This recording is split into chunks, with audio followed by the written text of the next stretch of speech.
Good evening, I think we are ready to start. Hello! We're back with Torment, at least for now. And before us, if I understand correctly, is the Labyrinth. And of course I forgot to bring myself a pen and paper.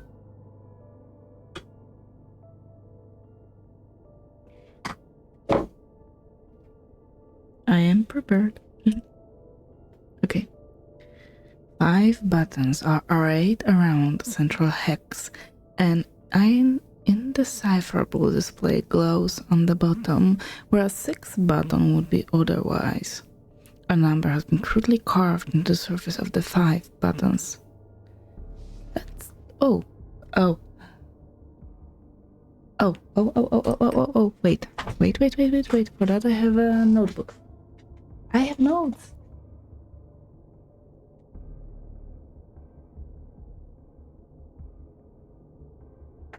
I do have notes.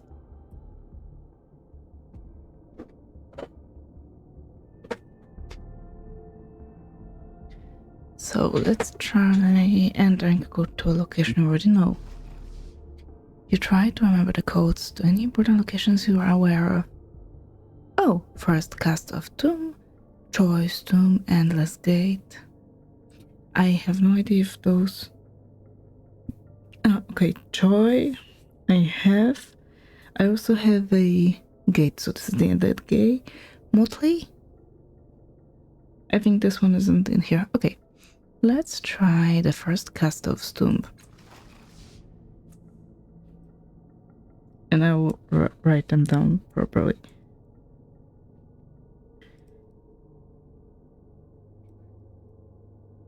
First cast of Tomb. Because I didn't have it like that. Okay. You press the buttons 3, 4, 3, 1, the code Matkina gave you. As you press each button, a symbol illuminates on a surrounding hex. When the 4th hexagon illuminates, a field of energy forms around you. A tight, sucking sensation pulls at your gut, then suddenly you are somewhere else.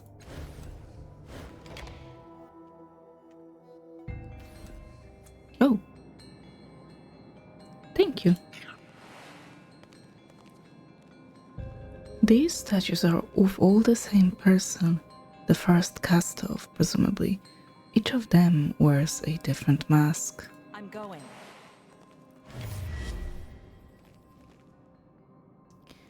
The carvings here display 2 figures standing side by side on a crack overlooking a plateau with a white disc at the center. This scene is familiar. A wave of dizziness envelops you, and you steady yourself against the rough stone. This does not help. The memory flows out through the stone in rambling pulses, overtaking your senses.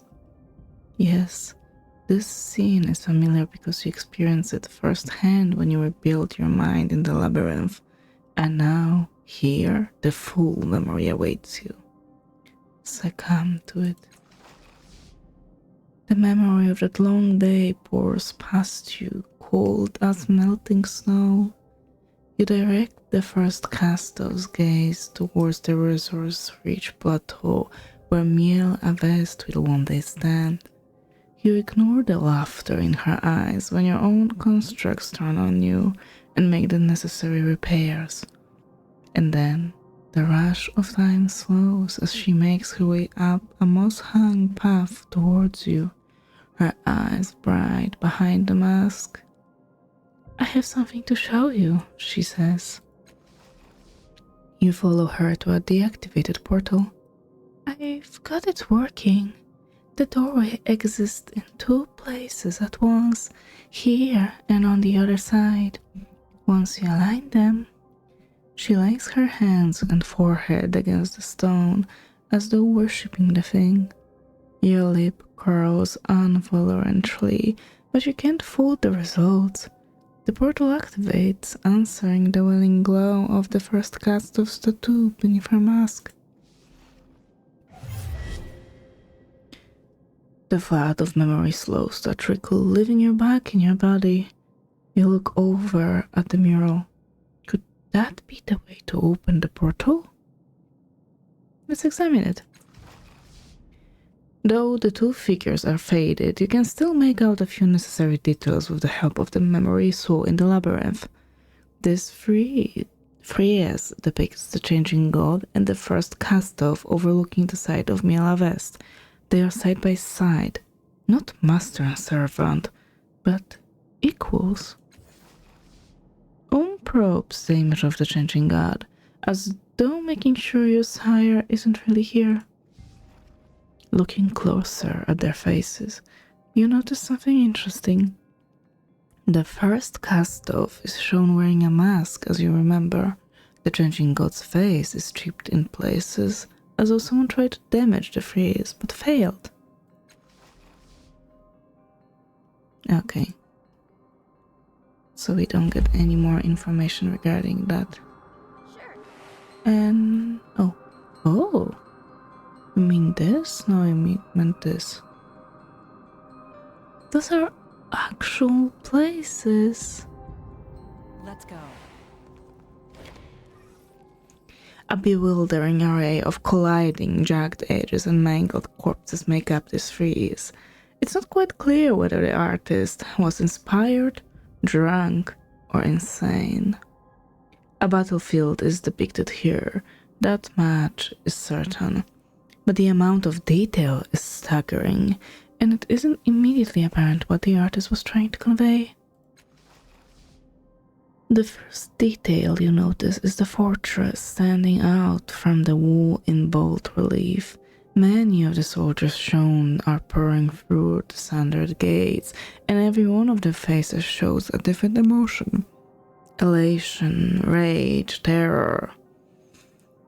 But it is the jagged edges seemingly raised at random that pull your attention down to the bottom right of the piece. There lies the first cast-off of the changing god, mortally wounded, dying alone as divergent realities snap shut around her like teeth.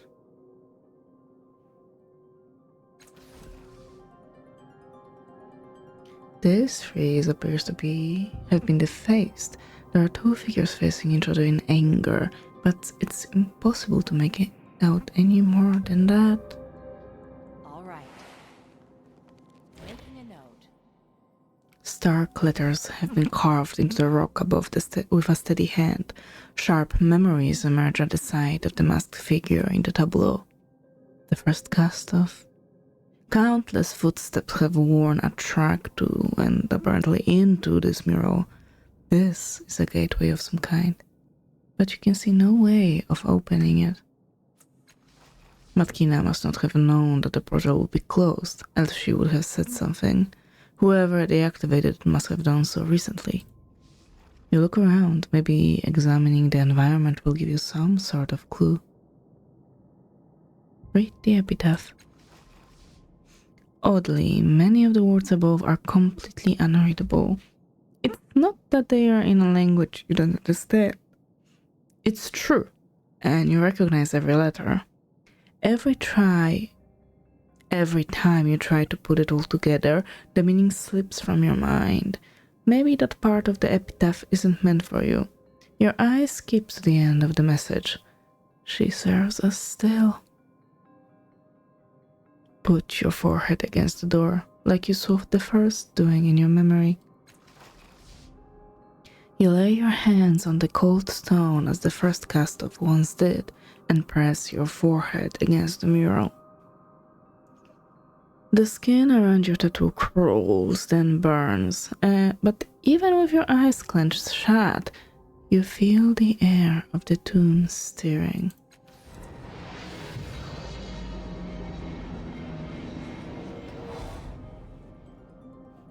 I'm gonna save, just in case it's a one-way portal. I hope it's not. I'm ready to learn something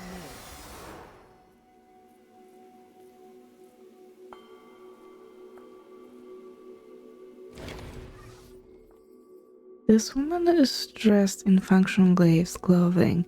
Her hair is short and her face is muscular and tense. You recognize her instantly. From Tash's mare, Page Reckon. She chews on the inside of her cheek before she speaks. Must admit I'm surprised you made it in. You realize by breaking open the portal lock you've made our sanctuary more vulnerable to the sorrow? But you probably don't care about the results of your actions, do you? Your blundering pales beside the crimes of our creator, of course. I'm heading out to stop more of them. What did you mean when you said how to make the sanctuary more vulnerable? There are rumors that sorrow activity has increased recently. I don't buy the stories, but many of them do. She points a thumb behind her to the other cast-offs. Your brothers and sisters, your family, even if the sorrow isn't more active, it's still active, and I came here to be safe. Your companion's eyes burn momentarily as Page Reckon poses, and you feel the tides stirring within you. I can feel your tides. I know you believe you're doing the right thing, but let me tell you this. Sometimes blindly rushing in to help people does more harm than good. The portal was sealed for a reason. Have some empathy. Be that as it may, I think I have important information to share. Not with me. I'm not interested in what you have to say, frankly, and I have a great deal of work waiting for me. If you want to express your delight in your new life or share a moment of happy fraternity with your siblings, I suggest you go talk to Aridis. She'll give you the validation you seem to require. I know you. I know what you did in Colne Village. Oh, Matkina told you? What a surprise. She's generally so quiet about her feelings. Colne was a pity, a tragedy, but it had to happen that way. I've been a warrior for most of my centuries. I know about making sacrifices in service of a higher ideal. I've stopped losing sleep over them. Live long enough and you'll understand. It had to happen that way? What about letting the villagers survive? Do you realize what we lost that night? Do you realize what we gained? You weren't there. You've never met me before, but you think to judge my actions of 200 years ago? The stakes we're here are more important than a few monsters. We're fighting for our survival. You damned infant, and I won't let you moralize me while I'm trying to save your life. I ran into Berrikel. She said she had a message for you but couldn't get in. Well, how very useful of you. Next time I want someone informed that I have a message for them but can't send it, I know just who come to. She gives you the most patronizing smile I've ever seen. It's like she's practiced. Where are you headed now? Back to the endless battle. I've been leading our side against the forces of the coward ever since the first died. Before you ask, my side, the side of the first, we're in a struggle to survive, to protect ourselves against our father's plan. The other side, they want him to win. You want more details? Get them from someone else here. I've got a war to fight. What crimes has our creator committed? Do you want a full litany? Ask someone else, because I haven't got the year to spare. The worst one is that he had plans to kill us, to sacrifice us to save his life. The first found out and took a stand to stop him. But she's dead now. We're stuck with me commanding in her memory. And meanwhile, psychopaths and lick-splittlers work for him for the privilege of being destroyed. For some incomprehensible reason, they've put their faith in the man who dropped us into a world of pain.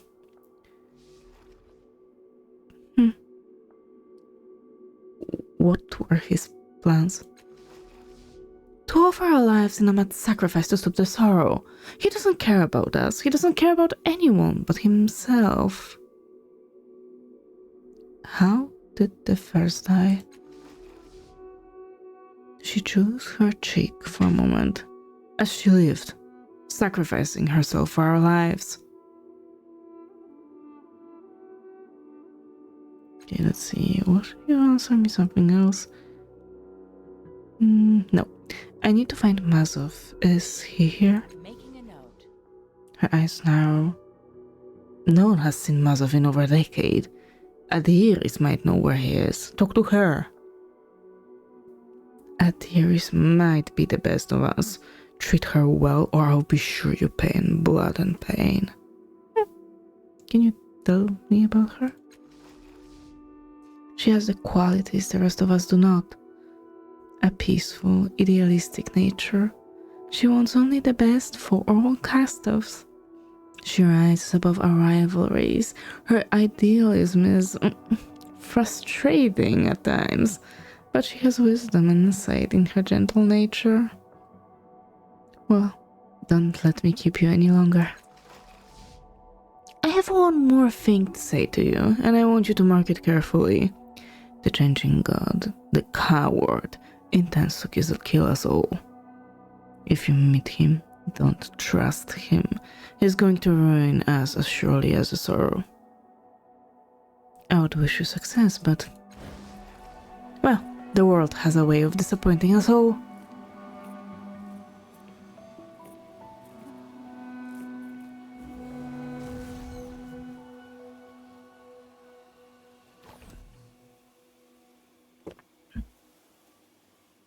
Alright, so this is most definitely not a one-way portal. We are in the sanctuary of the cast-offs.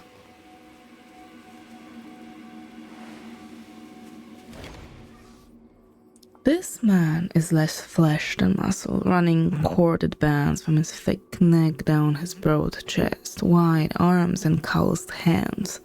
He focuses on you, his gold eyes flicking from your face and the shape of your tattoo to the width of your shoulders, like a prospective buyer sizing up a particular dangerous animal. Then he smiles, and it is as wide and genuine as you've ever seen. The most advanced of our sire's children, here at last. I'm surprised you didn't make your way here sooner. You're not upset that I opened the portal? Well, I argued for the portal's closure to begin with, so I'm concerned that it's open again. But I trust that our sire knew what he was doing when he made you, so I have no doubt that the weakening of our defenses is a smaller part of his greater strategy. Who are you? I am Chalcedon, commander of the Changing Gods forces in the endless battle, the guardian of his grand design and his champion. He raises a self-deprecating hand. Not that our sire truly needs my help, of course, but some here, in the very land he created for us, would rather acknowledge all he's done for us. Some of these disagreements can be resolved through debate, but not all, of course. Not all. Have you seen the Changing God lately? No, but that's not unusual. His strategies absorb most of his time, which is why he leaves most of the work in the endless battle, and the diplomacy in Milavest to me. And as you might imagine, he measures time differently than us. It's been a number of years since I've seen him. I doubt our sire has noticed. You almost don't spot the unease beneath that green. The hurt. What is the endless battle all about? Ingratitude. Our sire gave us long lives and powerful gifts, a home to protect us from the sorrow. The first guest wasn't content. She spread lies about our sire and turned some of his children against him. She's dead now, but the damage is long known. Our family is divided. The First Army would see us destroy the Changing God and seek freedom from his plans for us. They are stubborn children, refusing the medicine that will save their lives because the taste isn't sweet enough to their liking. Can you tell me about this grand design? As you know, he moves from body to body. He does this to test the capabilities of those bodies to the fullest to ensure their strength. And when he has done so, he gives them to us, gives us life, so that we might continue using them in service of his plans. He is like a sculptor honing his heart. So you see, he's not flitting from body to body like some manner of vapid insect. Each cast off is an improvement over the last. As the man touches you, your straightens, its eyes expanding. The Chalcedon pays no attention to your companion. And that means, of course, that you are the best of us, and the most suited to help us in this conflict. The Sorrow will find us. Before that happens, we must end our conflict with each other. We must prepare our defenses. We must find some way to stop it. I'm looking for a cast-off named Mazov who can repair the resonance chamber in Circus Cliffs. I'm assured that will stop the Sorrow. Of course! Asar told me of the plans to build it. I should have known. Speak to Adiris if you haven't already. She will know where to find this Mazov. Okay, thank you very much. You also heard lots of things around. The wind around the structure is oddly moist, and there's a smell you can't identify. An unfamiliar meat, perhaps, spoiling in sunlight. And there is something else. An acrid, silent tingling hanging in the air. The feeling of power, held in reserve. You reach out to touch the sloping side, but hesitate. Strange. The surface is smooth, inviting even. And yet, your instincts tell you that something within the structure wants you to touch it, to come inside, to yield and fall to the earth, exposing your softest parts to... You stumble back, shaking your head. Yeah, you don't want to do that. None of us are sure what it is or why the first left it behind. But I think it's a last-ditch defense against the Sorrow if everything fails. Others say different. Feels nasty enough, doesn't it? I'm not gonna touch that. Thank you. Look at this! A wayward sister in the flesh. She spreads slender hands. Delicate spiderwebs of metal thread run through her fingers, studded with circular notes that look too purposeful to be mere jewelry. Hi.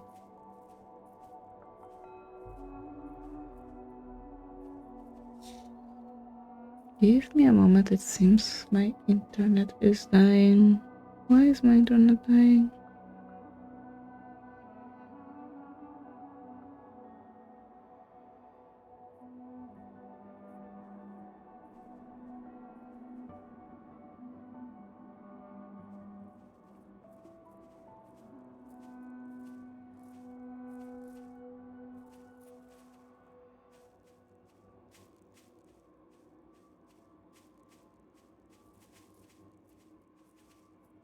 Okay, I think we are fine now. She spreads slender hands. Delicate spiderwebs of metal thread run through her fingers, studded with circular notes that look too purposeful to be mere joy. The name's Anshi, she says. Lady Anshi, but don't let that scare you off. I sell rare Numenera, and the place to rest at a fair price. I can also upgrade certain clothing and equipment, but that's a bit more expensive. Take a look at what I got. My prices are high, but you look like someone who values your friends. And my work will keep them safe. She claps her ornamented hands, and together with a clink. So, What do you need? I don't know. And I'm poor. Let's take a look at her Numenera.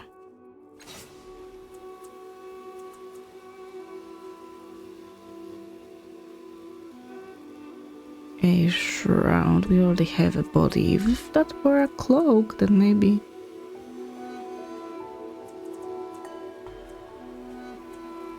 Wait, is that not a cloak? It is a cloak. I don't know why this is highlighted all the time. So I thought it was highlighted because it's the same. Oddity, we can sell.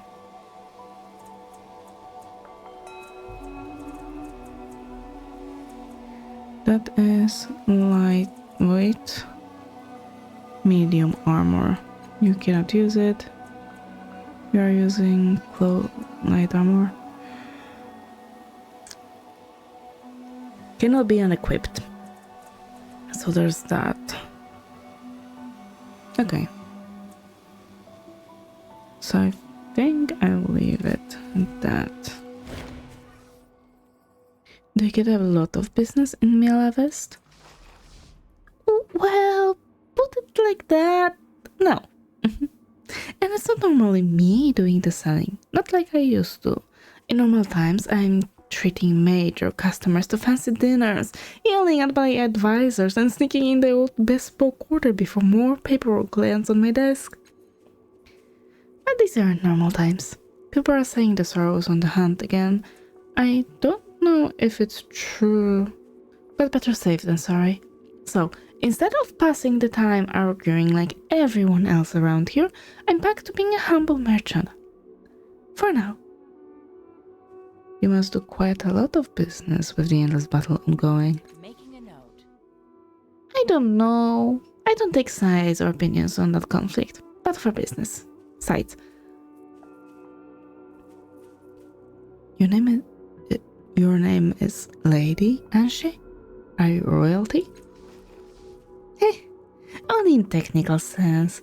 A few years back, I did a favor for the type of person who can spin titles out of thin air. I told her I only wanted the money, but she insisted. So, Lady Ange, it's opened a few stubborn doors over the years, but other than that, I don't wave it around much. You don't seem upset that I opened the portal. That's because closing it wasn't necessary to begin with. The shields are good enough. Our brothers and sisters worry too much. Must run in the family. What are those wires all over your hands? Inventions of mine. Cobbled together from parts, of course, like everything. These beauties are wired. Well, not really, but you know, into my head. I use them to build and fix things that are really, really small. I've had them almost as long as I've been alive. Oh, let's talk about those upgrades. So here. Sure thing. But in case I wasn't clear before, I can't do much with what you're wearing. It's pretty good as is. Your friends on the other hand, I can help. Who needs work done? Oh, Rin. What? What's wrong with my clothes? Nothing. But I can make a few changes to your jacket and shirt. Nothing fancy or heavy, just a few things you'll like. 105 shins. Neither of you will be disappointed. Yeah, sure. Alright, she says, pressing her palms together. A warm line traces the edges of her joined palms. This feels incredibly odd, Rin says, staring down at her shifting clothes. But not in a bad way. Thank you. Thank you. And she pulls her hands apart. Their glow fades as they fall to her side. That should do it. Anyone else? No, thank you. Eritis will manage. Yes. Ability. Or skill. Lore?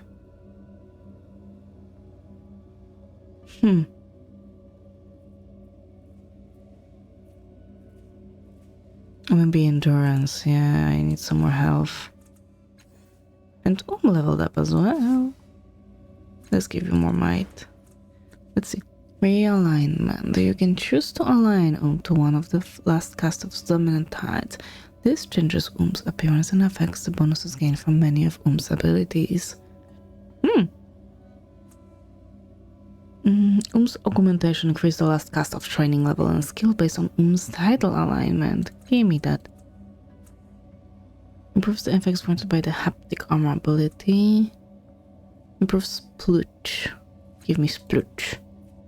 I'll give you also endurance. Nice. Oh, we can talk to you.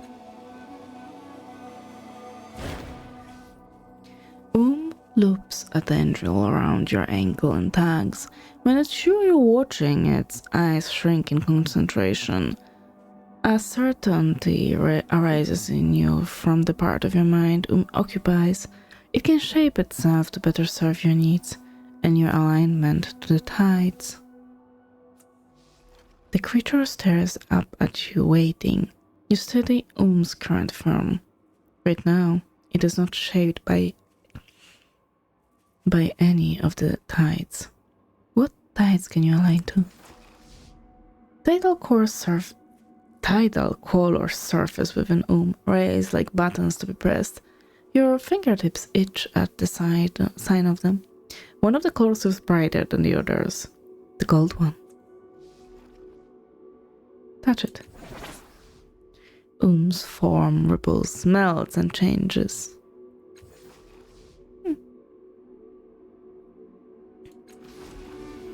He's a gold boy now.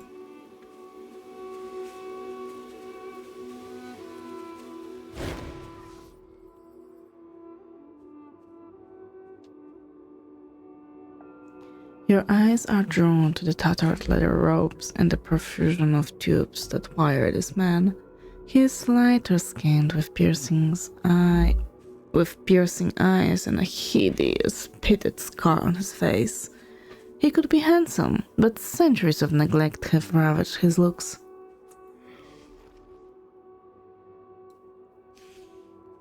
He looks you over and rasps, "So you're the new..." Sorry. The combination of rasping and talking got to me.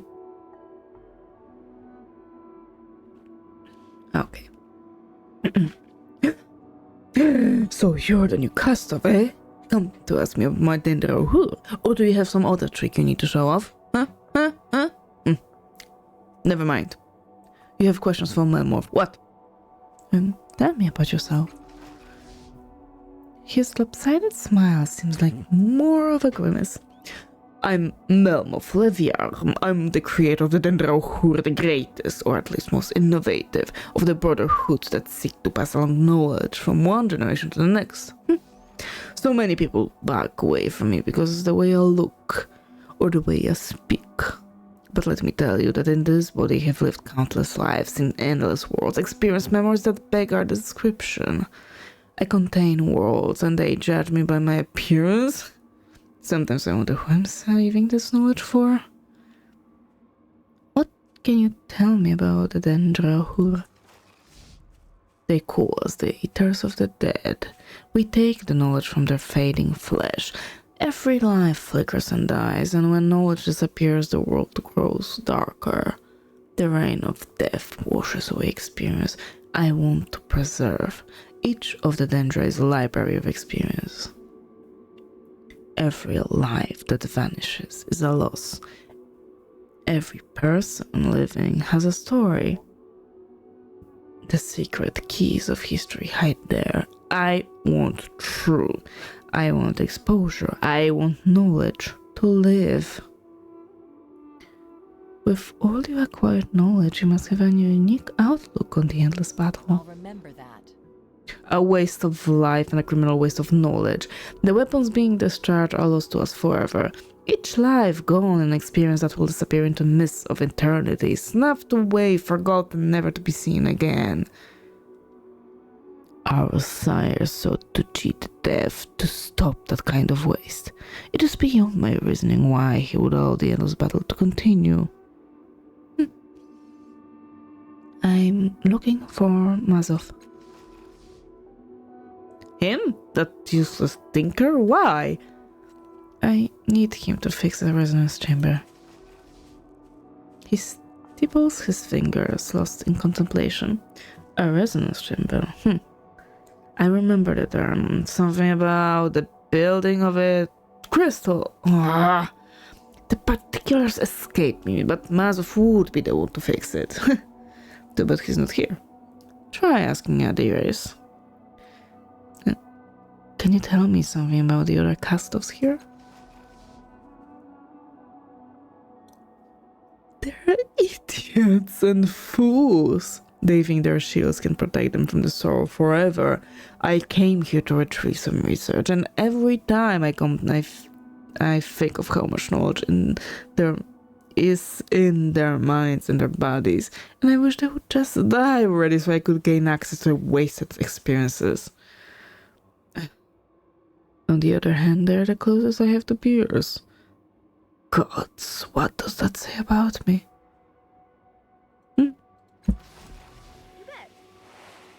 That you're hated, probably. Okay, we see there is. Is there anyone else we can talk to?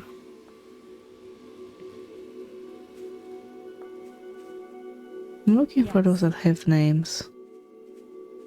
We don't want to touch any Numenera because probably our scanner for Numenera is useless. Oh, if I use it. That's the stuff. Huh. And let's learn about Lord Mystical. I should be using those skills. All and I are ready. Onward! Okay, only I have those skills.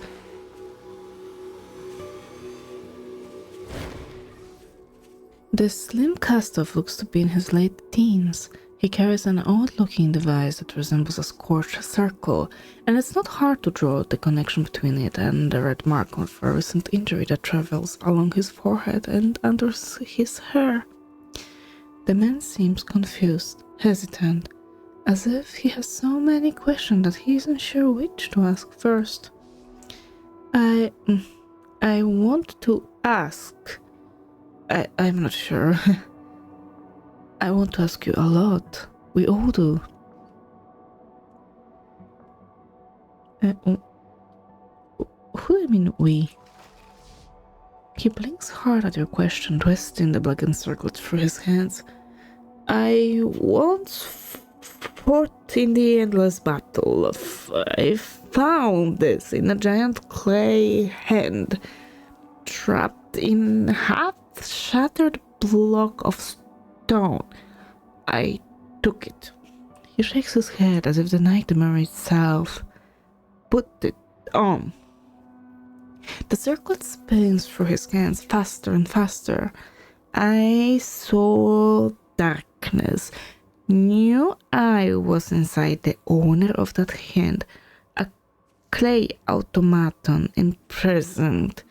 Knew I could control it. I did. We broke it free from the stone, used it in service of our sire for many years. Thought of it as my armor. He blinks hard again, like a man trying to dislodge a thought with his eyelids alone. Then, a war construct collapsed on the automaton, crushed it, and the crown burned. I remember screaming. Then 100 voices in my head, arguing with each other, shouting, fighting. Another heart blink. The automaton wasn't armor. It was a container. A container for gods. Did you say gods? Yes. My armor wasn't a tool. It was a locked chest with a hole inside. A deep hole full of terrible gods. He shuts his mouth and says no more on the subject. I wish I could help. He nods gloomily, then blinks away. What kind of questions did you have for me? You forced your way through our portal. It keeps us safe from the sorrow. Now it's open. He smiles, eyeing you reproachfully. Carefully. You feel a stirring of forces around you. Eyes blaze as the tides flow between you and the Gustav. You were reckless. You've exposed us, maybe killed us. I don't want to die. He is on the verge of tears. You need to tell me how bad it is, and I need the truth. Have you seen it? Have you seen the sorrow? Yes. I knew it. We're running out of time. Now, listen. This is even more important. Have you abused the tides to change things, to influence people? Unfortunately, then it will find you. Find us. Every use of our power shows it like a fire in the sky. You should leave. Maybe it will follow you and leave us alone. His trembling hand sinks the red wound at his hairline. Farewell. Good to know. This woman bears a toothy smile, enjoying the anger in the man she's speaking with. You probably think if you want, then the little battle would actually end. This man's face is flushed and angry. Veins throb on his forehead and his eyes are focused on his companion. Stop talking, Raima! He spits each word, gripping his weapon belt with bloodless fingers. Stop talking, or I'll prove you the wrong right now. But it won't be anything of the sort, Raima replies, grinning as though she intends to eat the man whole and screaming. Even this argument is part of his plan. Do what you have to do, Andronus. If not for the law, you would already be dead. Traitor, fool. Oh, you child, you ingrate. Pardon me? What? What are you arguing about? Best stay out of it, Andron says, slashing the air between him and Raima with his hand. Even a second of her bullying nonsense is a waste of your time. Hide from the truth all you want. You know I'm right. You know it. Neither of you actually told me what you were arguing about? Of course. Oh, sorry. Of course I didn't.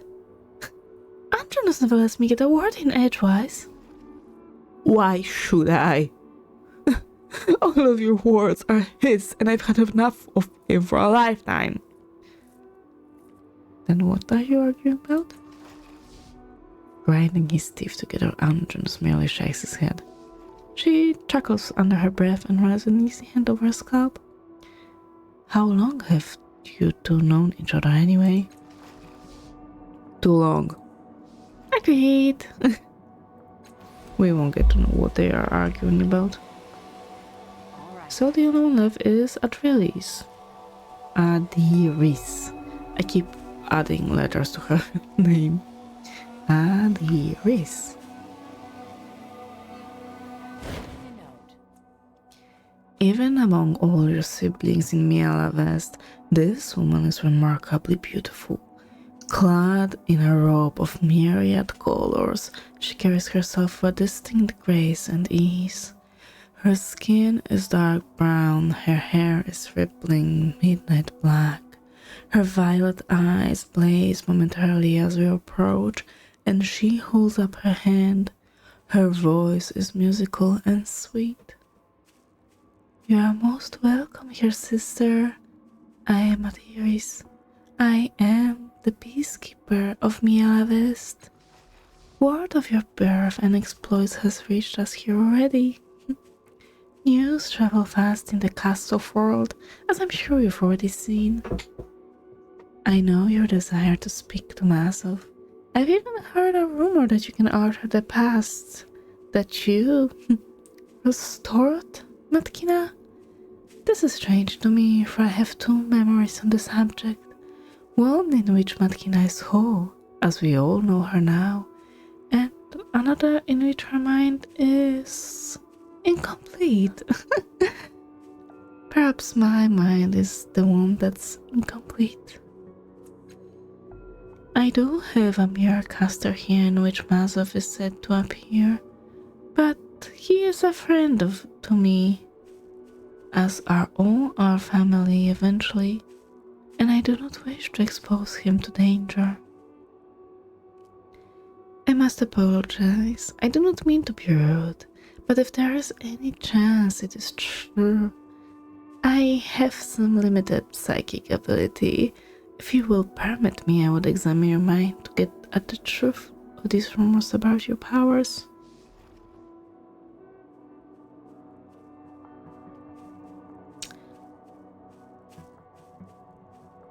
Please, let me ask a few other questions first.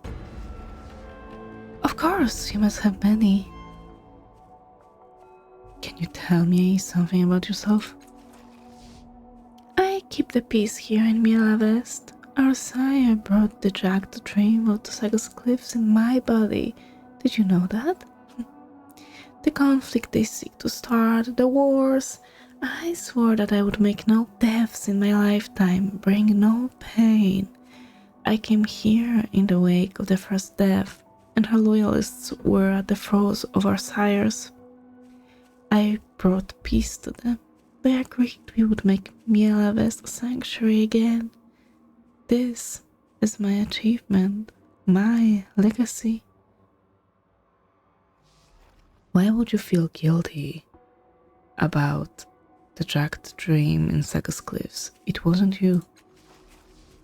True, and yet the jagged dreams knew me under a name and a history that wasn't my own.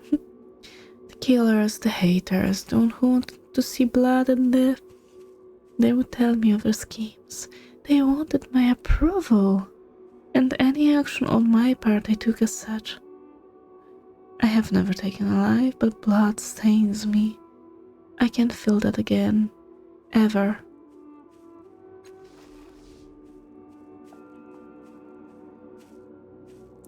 What is that creepy pyramidal structure on the opposite side of the plateau? She gazes in the direction you're pointing. Ah! The ferretory! It's unclear whether she is saying the name with reverence or disgust. That has been here for as long as anyone can remember. Though not, perhaps, when Miela West was originally founded. What is known is that the first place that you... What is not known is why. Rumors abound, of course, but as no one knows how to activate or open it, none can be proven. What do people think the ferretory is? Oh, the predictable legends, an escape pod of some kind, a final defense against the sorrow should break through, a repository of the first treasures. I heard one person suggest the first herself was still alive, preserved inside, and that she would return when we needed her most. It's clear that it's a protection of some kind, but whether it's to protect us or what's inside it remains to be seen.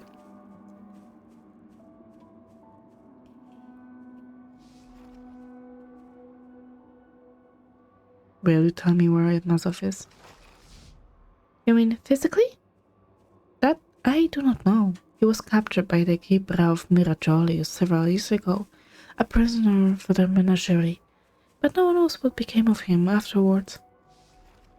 The Mare Caster is your best hope of finding him, but I cannot let you access it until I know the true extent of your abilities.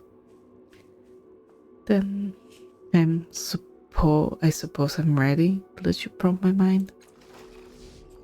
This will take but a moment. She places gentle fingers on your forehead, and you feel a swirl of color thrill your innermost core. A kaleidoscope of emotion shakes you. A gamut of experiences recognized and echoed, magnified and reflected.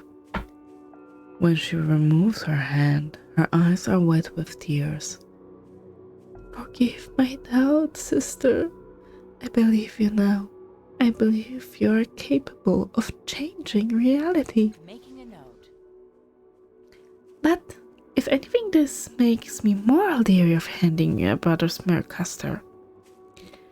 If you wish to speak to Mazov, you must prove to me that you can be entrusted with the minds of one of our brethren. You cured Matkina, but did you understand Dash? Did you take care of his innermost self as well? Before I can give you this Mercaster, I wish I would have you speak with Malmoth Leviar. It is my contention that we draw the sword to us with our abuse of the tides, which is why I do not use our tidal powers. I believe our use of these powers is inherently painful to those around us.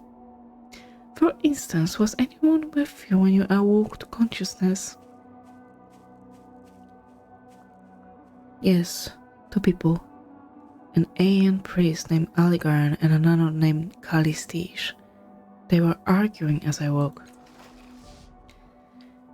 I would wager any simmering tension snapped into sharp focus.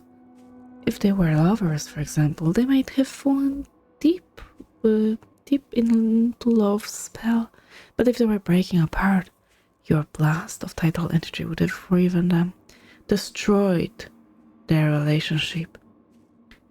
She pauses and you feel the tickle of her mind on yours. That's what happened, isn't it? They were not arguing for nothing. Go see Melmoth. Ask him about the tides. When you've done that, we'll speak further. As you wish. Melmoth, please speak to me again while I try to check something.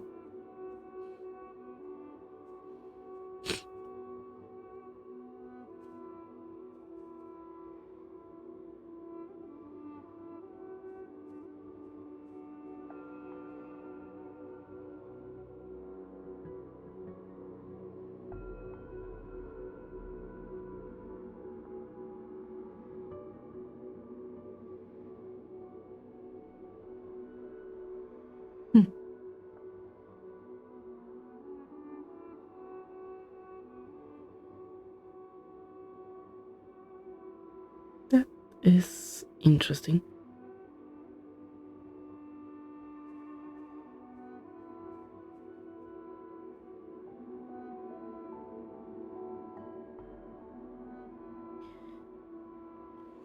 Okay, allow me to drink a little bit before we dwell into another whole of dialogue.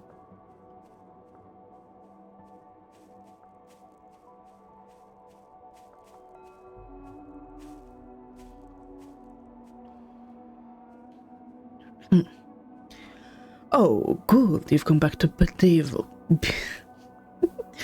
You've come back to bedevil me again. Adairis told me to come speak to you about the tides. You'll find none better equipped to answer the question. Certainly, the tides are inextricable parts of us, and he snaps a clamp on one of the attachments on a tube. Wait, she sent you to me? Huh, interesting. Every time I talk about the tides, she argues with me, as if she would spend a fraction of the time I have in studying them. She probably said that we bring pain for our existence. Let me enlighten you. Everyone brings pain to others. I have experienced so many lives in memories, and one of the common threads in all of them is pain. Do we hurt other people? We do. But how do we differ from any mortal in this regard? Show me someone without pain, and I'll show you a corpse. And then I'll eat it. Making a note. We are imperfect. We leak tides, or absorb them, or both. Our powers impinge on the minds of others, upon their nervous system, if you prefer. We draw strength from them. We change them in the process, and not usually for the better. This is regrettable, but unavoidable. Adiris might have said that the Zoro is hunting us because we abuse the tides, or some such nonsense. But if that's the case, we're doomed by the nature of our existence. If true, why not use the powers we have? Adiris thinks that a tidal surge of my birth was responsible for the devastating argument between two humans. It's entirely possible.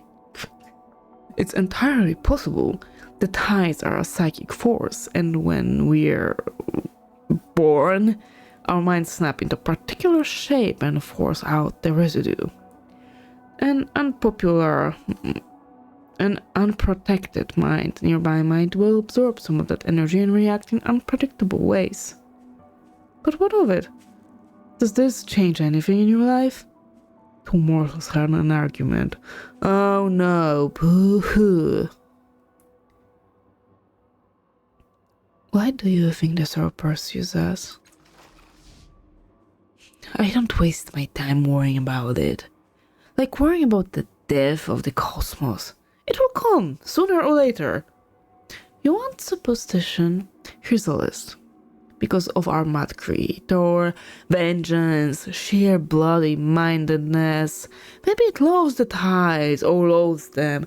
Could be it hates what we're doing with the tides, but if you talk to Adiris, say, you'll find she never uses hers. I use mine all the time, yet the Zoro would destroy us both. I worry more about the deaths of others and how I might gain some of the knowledge. Not about the first dead vendetta nor our creator's desire to kill us, nor certainly not an unstoppable monster from the past. How do you know so much about the tides? 1.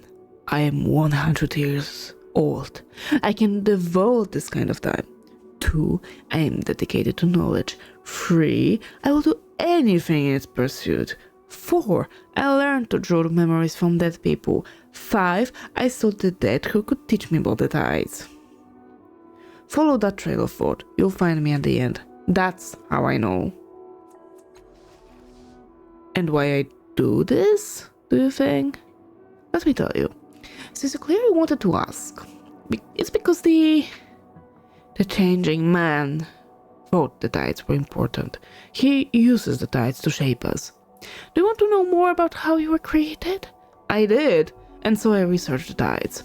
The reason for this is that I am not an idiot, unlike so many of our siblings.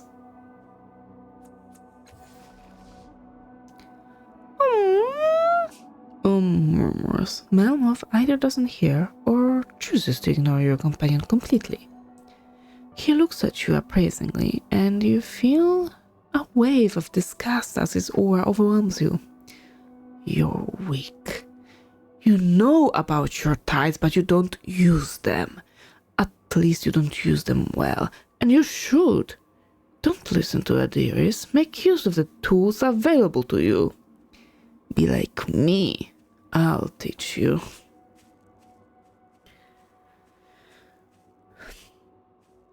Okay, give me a little bit of break. I mean, I need to take a little bit of break. So, how can I... Oop. I'm in my break mode.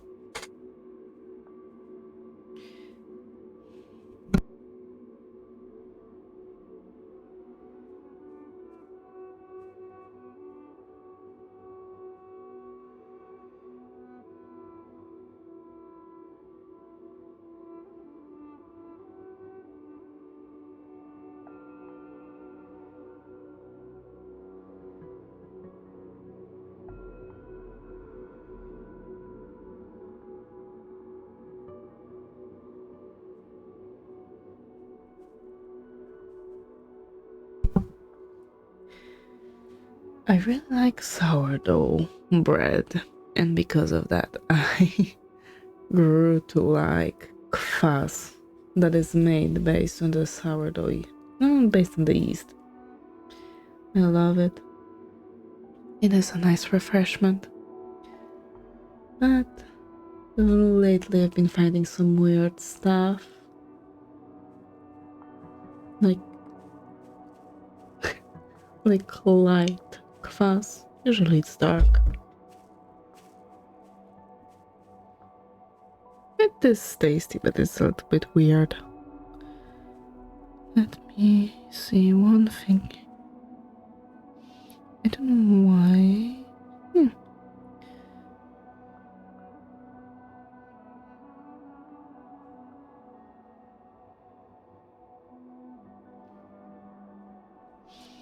Sometimes I check why Seribot banned someone. I don't always do this, but sometimes I do. Funnily enough, all the accounts that were banned are no longer active. Interesting statistic. And I mean all of them. Actually, even the one that I banned myself is inactive. And it was a real person. Interesting. Okay, let's do it. You said you'll teach me how to use tides more effectively. How? I'll remember that. Focus. I'll teach you to direct that power, shape it, draw from it. He belches and a thin green film coats his chin before he wipes it away. Danger of eating brains. Sometimes you get an infected one. No worries. It will clear up in a few days. Cast of Constitution. Now, he strokes your cheek with a long finger. The world shivers around you. You have seen a Mercaster, yes? The process is similar, but you focus upon yourself. Do not empty your mind. A subtle difference. Clear it. Feel the ebb and swirl of the tidal energy. Look at your hand. As he speaks, your vision blurs, replaced by kaleidoscopic tapestry of writhing, twisting colors just above your skin. A roadmap of vibrant, vascular life. Now, imagine that energy flowing into your hand. You do. And the colors coalesce in your palm. See? You see? The tides respond to you. They are part of you and you can make that force work for you. If you push them outward slowly, you can coil them around someone's mind and bend them to your will. You can focus them like a bolt, or you can explode. But you must practice. The knowledge is inherent in you. It is a part of your body. Now you've seen it. The question is, will you use it? The lesson is over. murmurs at your side. Its eyes gleam, widen. You feel a sudden urge to touch them again. Shaking the impulse from your mind, you return to your focus to Mammoth. What did you mean when you said the ties were an inextricable part of us? Did you think that you could come back from the dead because you were born lucky? Our bodies require tidal energy. Cut us off from that energy and we dissolve. It's the way we're structured, the way our sire created us. He invented a mental matrix and imposed it on the bodies he grew. I surmise this matrix is what allows his consciousness to transfer and what allows the tidal energy to permeate our forms. Without it, sploosh. But we have the advantage of being able to draw on this power for our own uses. He constructed each of us along different lines, and because of that, the patterns that hold us are different. Is it any wonder that we should be able to channel this into tidal surges? What are the tides anyway? Where do they come from? You know the psychic energy field. They pervade the greater Sagos protectorate, but the pockets of tidal activity are localized in the ninth world. That suggests that though they are a natural force, they are also artificially induced. Civilizations have risen around their use. And civilization have fallen. What thing? I have sought to decipher the accounts of those times, but the creatures that made them are strange. The sorrow shows up in images and sounds and spectra I can barely understand. That's why I sought a better method. You get the occasional disease, a strong mind that doesn't want to share its memories with you, but everyone wants to be remembered. Talk to the voices long enough, they realize you're their only true heir.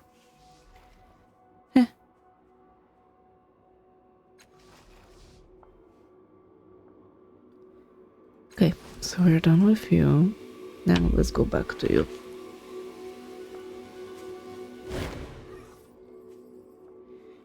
Have you spoken with Melmoth then? What did he say?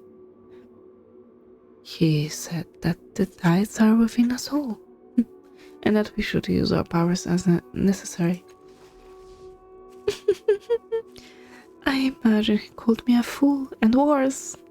He has done more research into the tides than anyone else here in Milavest. Tell me, did he say anything else? He said I should ask where your powers come from, if not the tides. I awoke with them. They are not, as far as I am aware, any manifestation of tidal energies. It's not as though we have a measuring apparatus, of course, but I think I would know if I were using these forces. At any rate, I sent you to speak with Melmoth. Do you believe that he has conducted his studies with anything but his own power in mind? I can't claim to know what's in his heart. A fair response. I have spoken with him extensively and he can still surprise me. I don't believe in his positions nor his conclusions, for he may have inflated the results to justify his actions. But he refuses my mind's touch and he rebuffs my attempts to inquire more deeply.